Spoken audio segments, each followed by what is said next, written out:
So, we meet again. Hey you guys, we'll get started at the usual 2 o'clock Eastern Standard Time, East Coast time. I finally set my computer so that it has seconds in addition to minutes so that I can know when it's exactly 2 o'clock. So anyway, let me say hi to people, right? Like Alex and Zach. Hi. Tyler, how you doing? It's Monday morning, Monday afternoon, I should say. I had a good weekend. Ian and Erica, I hope you, Solomon and Zachary, had a great weekend too. Molly from Evanston. And Julie and Josh are here. So glad to see you. Bennett is here. Okay, good. Glad you're here. Matt Young. Yo. Brayton and Chloe are here. Aloha. Billy Bob is laughing. What are you laughing at? I didn't say anything funny. Isabel checking in. Ethan and Hayden are here. And Carolyn, Annie, Kevin, hi to you guys. John from California is here. Thank you. Zachary, Shannon, and Daniel are here. Ashland in Myrtle Beach. Jeremy from New York. And Mallory and Magnolia, hi to you too. Liam, Amelia, Sammy, so glad you can make it today. Colin and Allison, or is that Colleen? Abigail and Chester in Holly Springs, North Carolina. Jack and John. And Jesse's here. Samik and Tanya from Millburn, New Jersey. And hi to Kira in Mississippi. And Brandon from Great Neck, New York. What's so great about the necks in New York? Mika and Annabelle and Max and Theo from Virginia. And the kids in Alabama are here. Okay, great. Juliana from Hershey. Love Hershey. Vivian in Wisconsin. Wisconsin. Bella and Michael and Zachary is here. I'm glad Zachary's here. Tell you why later. Lainey and Ben Braden from New York. Good evening from India. Yeah. Noah from Skokie. And Tyler on Long Island. Reed is here, and Brandon. The Cashin crew from Morristown, New Jersey. Vivian, did I get that right? Noah from California is here. Glad you can all make it. David from Cherry Hill. Hi, Ethan. How you doing?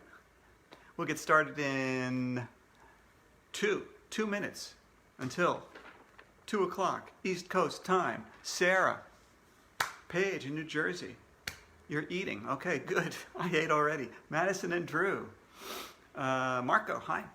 I had my lunch and emptied out the refrigerator from the leftovers we had. AJ and Morgan are here because we're going, after I'm finished this, we're going shopping. Hi, Maddox. Going shopping, our weekly shopping trip. Alex from Delaware. Thank you. You're welcome. For what? I don't know. Zach. Clay. And what do you call a fake noodle? I don't know. The Crazy Coopers are here. Joshua and Sophia. We got a minute and a half. Madison in Staten Island. Hannah from Missouri is here. Missouri, I should say. Lucas in Kentucky. Noah in California. I know Noah is here. Noah, you're here. We know that. Okay. We got 57 seconds to go. Okay. And Angie from Texas is here. And Skyla. Hi. Brady from New Jersey. Finley and Fisher from Maryland. Fernando. The Dyroff kids are here. Okay, great. Eliza and Carly. Glad you could make it. I'm only saying your name once. Ashwin and Kevin. No matter how many times you type it, I'm only saying it once. Okay, let's see. We got 15 seconds. Okay.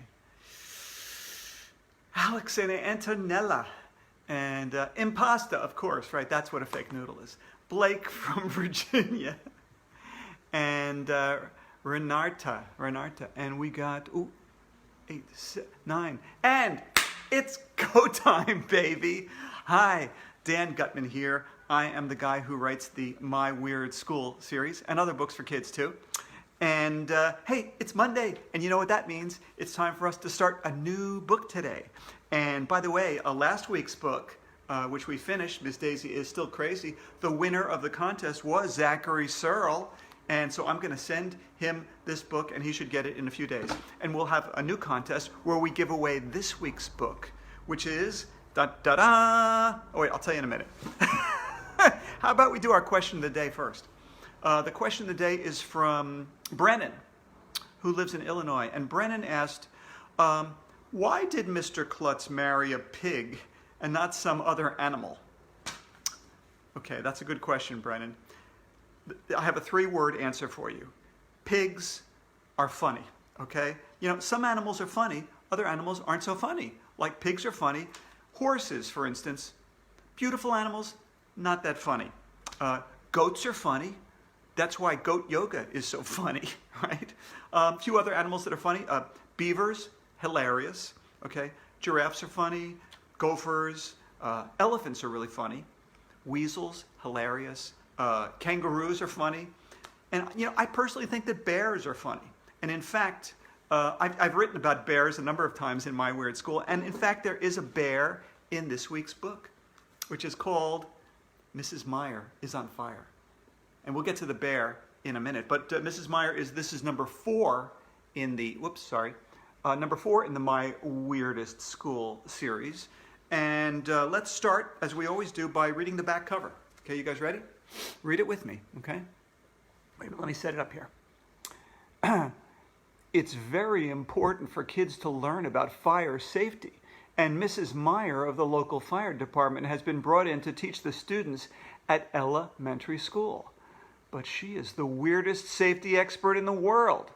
She likes fire just a little too much. Will Mrs. Meyer catch on fire? Will she retire? What will transpire? Well, we're about to find out, okay? And there are 11 chapters in this book, but fortunately one of them is really short, so we will still finish the book on Friday, as we always do. And this book is dedicated, as often is the case, to my daughter Emma, who inspired the whole series. All right, you guys ready? Gather around your big screen TV, your laptop, your tablet, whatever it is. Let's go. Chapter 1 is titled Supervision. My name is AJ, and I hate birthdays. Well, I don't hate my birthday. I like my birthday. But I don't like it when it's somebody else's birthday. Because they get all the presents. They get all the attention. They get the first piece of cake. It's not fair. Monday was crybaby Emily's birthday. So we had to spend the whole morning in Mr. Cooper's class being nice to her. I'm so excited to go to your birthday party this weekend, Emily, said Andrea Young, this annoying girl with curly brown hair. And here's Jim's picture of Andrea and Emily. They're best friends.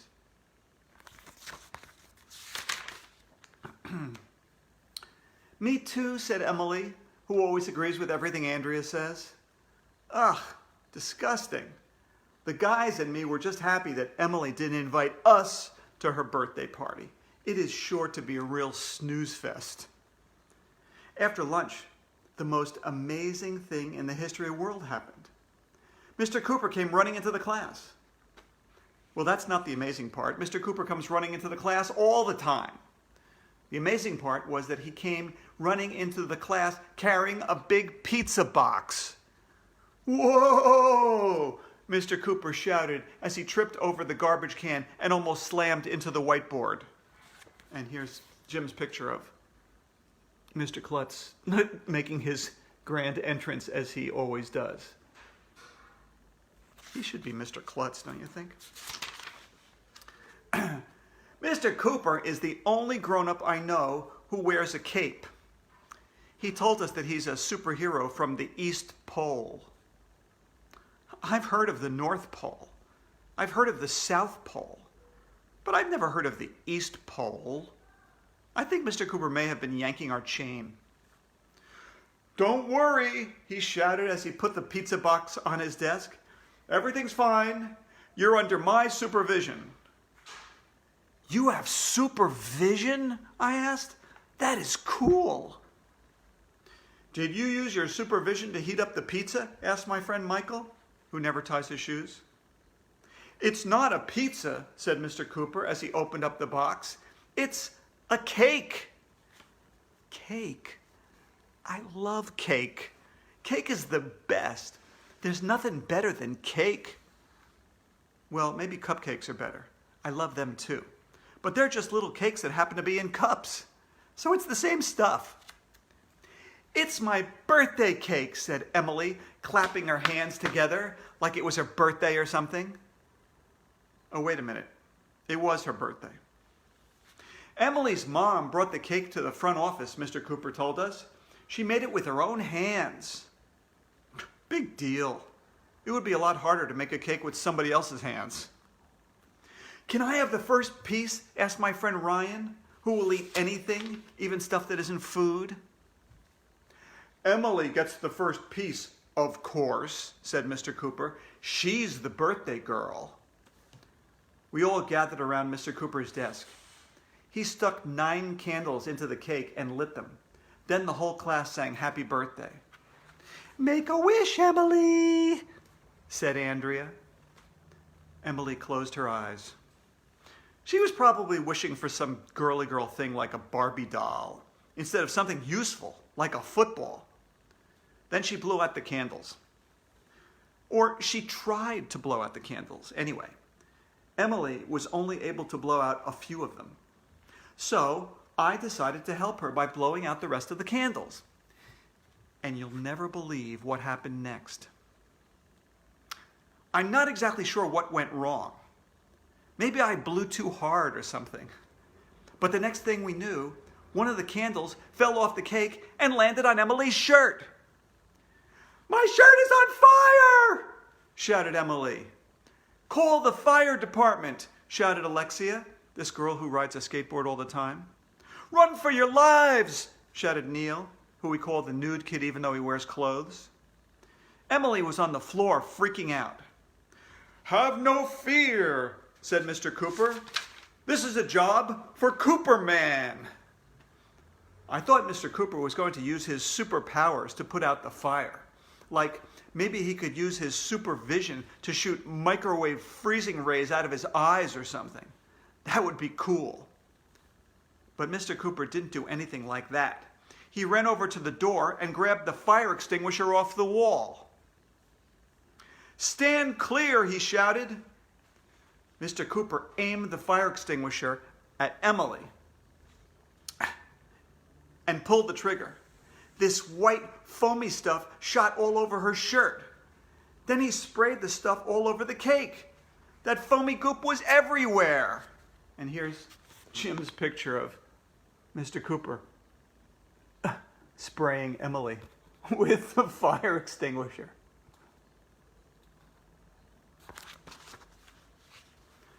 Fire extinguishers are cool. It would be fun to have a fire extinguisher war. "Hooray for Mr. Cooper," shouted Michael. "He put out the fire. He's my hero. He's a superhero." You'd think Emily would have been grateful that I helped her blow out the candles. You'd think she would be happy that she wasn't on fire anymore. But it was just the opposite. "My shirt is ruined. It's all your fault, AJ," she shouted. "And my cake is ruined too." "Your cake isn't ruined," I told her. "It just has more frosting on it now." I was just kidding about the frosting. Fire extinguisher goop probably tastes yucky. But Emily started crying, of course. "This is my worst birthday ever," she shouted as she ran out of the room. Sheesh, get a grip. What a crybaby. All she did was catch on fire a little. All right, that's chapter 1. You ready for chapter 2? All right, it's titled, "Fire is Not Funny." Okay, here we go. It was was a bummer that we couldn't eat Emily's birthday cake. But something even worse happened the next morning. We had an assembly. Ugh, assemblies are boring. Our principal, Mr. Klutz, was up on the stage. He has no hair at all. I mean none. If you closed your eyes and put one hand on Mr. Klutz's head and the other hand on a honeydew, you'd never be able to tell which was the head and which was the melon. You'd probably want to eat his head. Mr. Klutz was wearing a t-shirt that said R-I-O-T on the front. On the back it said, "Reading is our thing." Everybody was chit-chatting as usual, so Mr. Klutz made a peace sign, which means, shut up.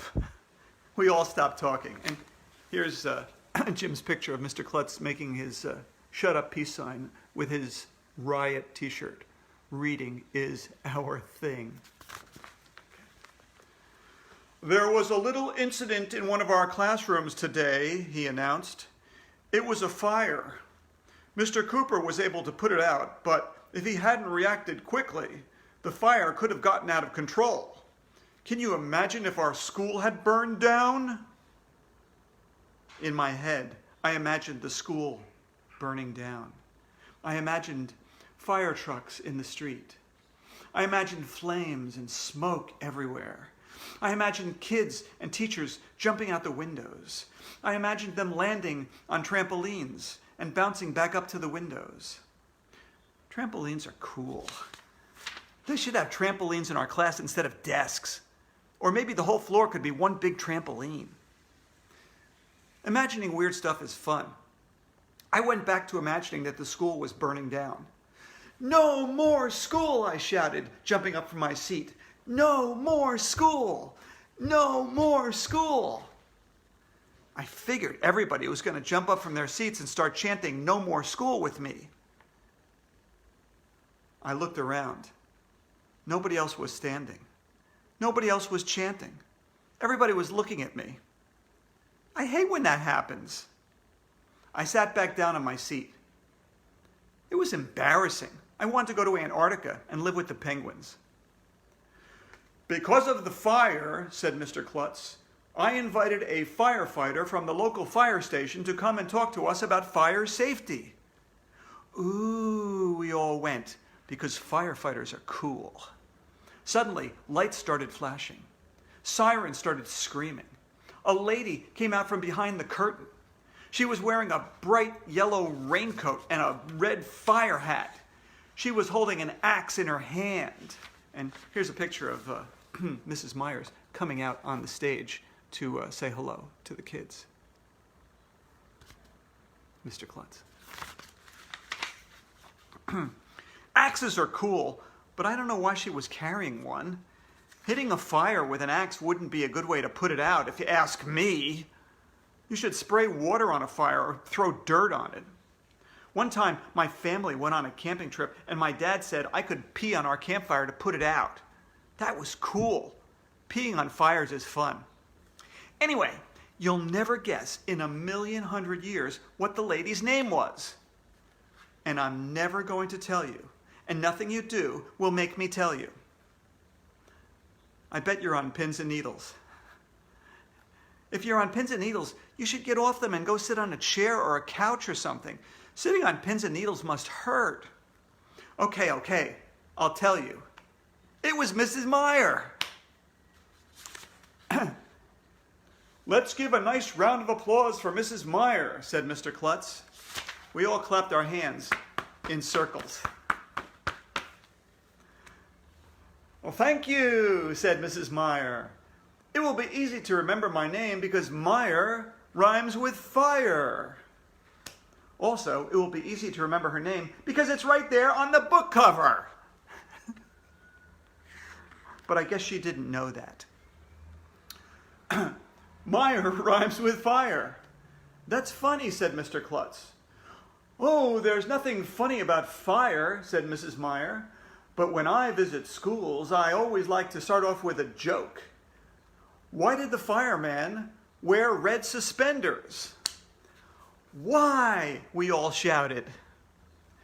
"To hold his pants up," said Mrs. Meyer. Mr. Klutz and Mrs. Meyer started laughing, even though she didn't say anything funny.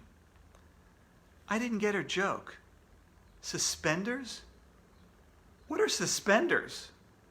If you want to hold your pants up, why not just wear a belt like a normal person? And if the fireman's pants keep falling down all the time, maybe he should get smaller pants. Or he should get a new job that doesn't involve so much running around. And why are the suspenders red anyhow? They could have been any color. I was confused. If you ask me, that joke wasn't funny at all. All right, that's chapter 2. Tomorrow we're going to start with chapter 3, the thing that wouldn't die. But before we go, how about our joke of the day? You guys ready for the joke of the day? I know how much you love the joke of the day. All right, here we are. Okay, I don't even know who gave me this one, but it's a good one. Some lettuce, an egg, and a faucet had a race. Who won? Some lettuce, an egg, and a faucet had a race. Who won? Give up? The lettuce came in ahead, the egg got beat, and the faucet is still running. Get it? All right. All right, get off your couch, okay? Stop staring at screens. It's time for Josh Salzman and Ryan Cunningham to play us out of here, okay? You know how it goes. You ready? Let's do it.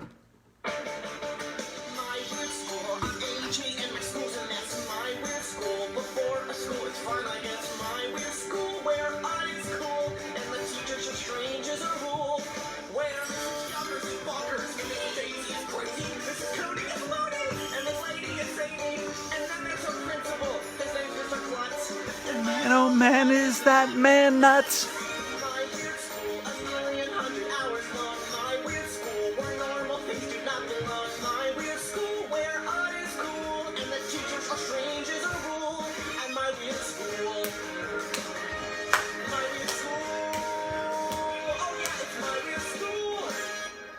Okay, see you guys tomorrow. Same time, same place. Until then, read like crazy and wash your hands like crazy. See you guys tomorrow. Bye.